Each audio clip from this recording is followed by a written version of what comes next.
According to Aljazeera, the failure of China and India to resolve the standoff over their disputed border in the western Himalayas, despite an agreement last year, is not in the interest of either side, India's foreign minister told his Chinese counterpart on Wednesday.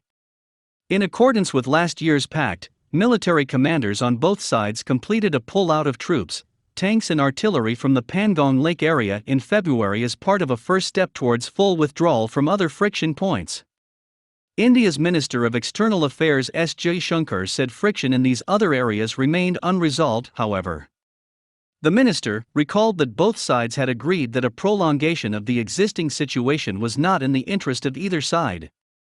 It was visibly impacting the relationship in a negative manner, India's foreign ministry said in a statement.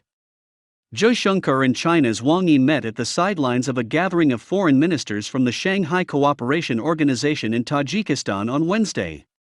Thousands of soldiers have been facing off since April 2020 on the line of actual control, LAC, or the de facto border, including at the glacial Pangong Lake, raising fears of a broader conflict between the two countries. Last month, Indian media reported that New Delhi has deployed more than 50,000 additional troops on the China border in the past few months. At least 20 Indian soldiers were killed in border clashes in June last year, the first combat losses on the disputed border in more than 4 decades. China later admitted 4 of its soldiers were also killed. The killing of Indian soldiers caused a backlash against China, forcing New Delhi to impose curbs on Chinese businesses and investment and banning dozens of Chinese apps, including wildly popular TikTok.